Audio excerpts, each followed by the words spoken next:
Thank you so much for staying tuned. You're still watching Game On here on News Central Television. It's time to talk motorsport now. It is one of the biggest, most lucrative, richest sports in the world. Formula One especially continues to garner a lot of attention globally. And of course, it's not only Formula One that's regarded as motorsports. There's the World Rally Series as well. And of course, you know, the American also have their own version as well. But in Nigeria here, a lot of people have asked why has motorsport not hit the high notes that everybody expects it to hit? Well, for a country of 200 million people and incredible geography, it's a question that is worth exploring. And joining us in the studio today is Mr. Buki Feishiton. He is the founding partner of the XKART Race Series. Thank you so much for joining us, sir. Thank you. It's an absolute pleasure. So, but let's start by talking about what exactly is the XKART Race Series. Okay, so the XKART Racing Series is the premier racing series where we are racing 200cc off-road race karts at 2 racetracks, both in Shagamu and Ondo Ilaramokin.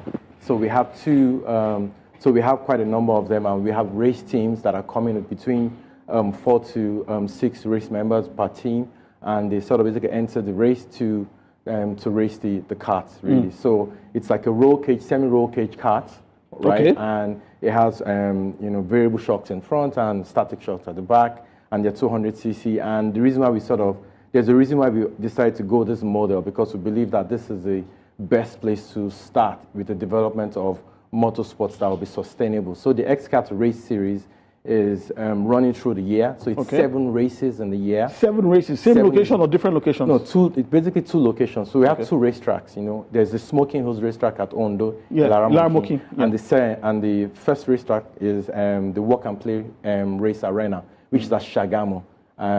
Just right after Shion at Oshoba. Okay, so the major question that I want to ask is that who are the people who are these racers? Is it just adrenaline junkies, or is it the typical corporate types, or is it anyone off the street? Who are the people who are participating? It's a combination of everyone, right? So I have been in the should I say the motorcycle space or the superbike space or the motorsport space for over 20 years. XKART is actually 20 years in planning, right? Even though we are just rolling out the series last year, it took a lot of work for us to get to this point.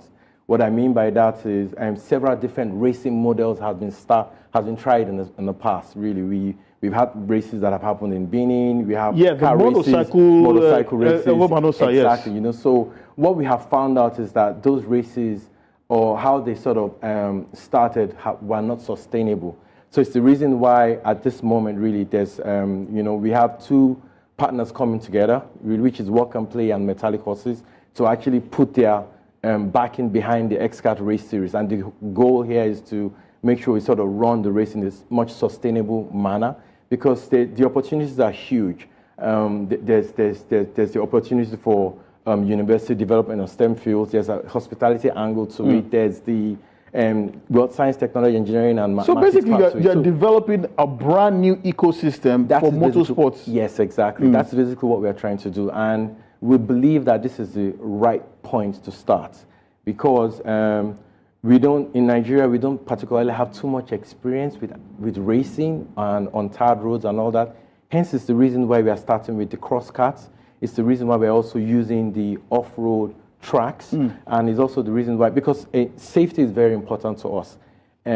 What matters to us much more is that every participant, from the spectators to the racers to the sponsors, they come and have a full experience, a full inclusive and exclusive experience. Immersive. Yes, really. yes, you know, yes, that is immersive, and that people can actually go back home and they can sort of, you know, say, you know what, I would like to, you know, be a racer in the future. But we have to start in such a way where it has to be sustainable. The previous models that have been done in the past, right, they were not sustainable. That is why they all went and they sort of basically died. But with the model that we have right now, we think the entry point is good for everyone to come in, and it's exciting, it's fun, and we are also putting quite a bit of funding behind it, and we're also hoping that, you know, stakeholders within the Nigerian economy will see an opportunity to come and use the platform as well to, you know... Sponsorship, basically. Sponsorship, yes, exactly, sponsorship.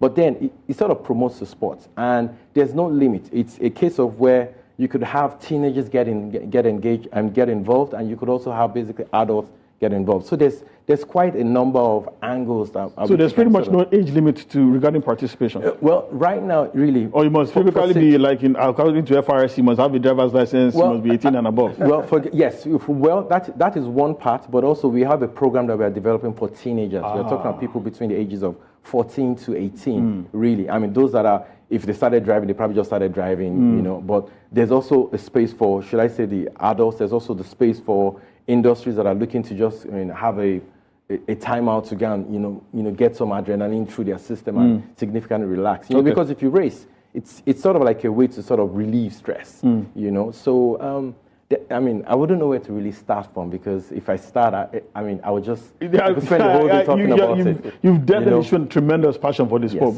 by the way. Well, I'm sure you guys have other questions as well. Wale, please.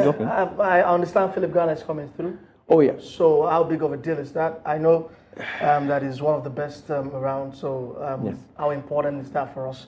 And there's also the tendency to see this as an elitist thing. Well, motorsport, you know, that's not a bad thing. Yeah, I mean, golf is elitist. It's a polo too. You know, polo as well. You know, but what is the general outlook for XKART in Nigeria? Is it elitist or is it for all comers? It is promising. You can't particularly say, oh, it's elitist or it's for the commoners.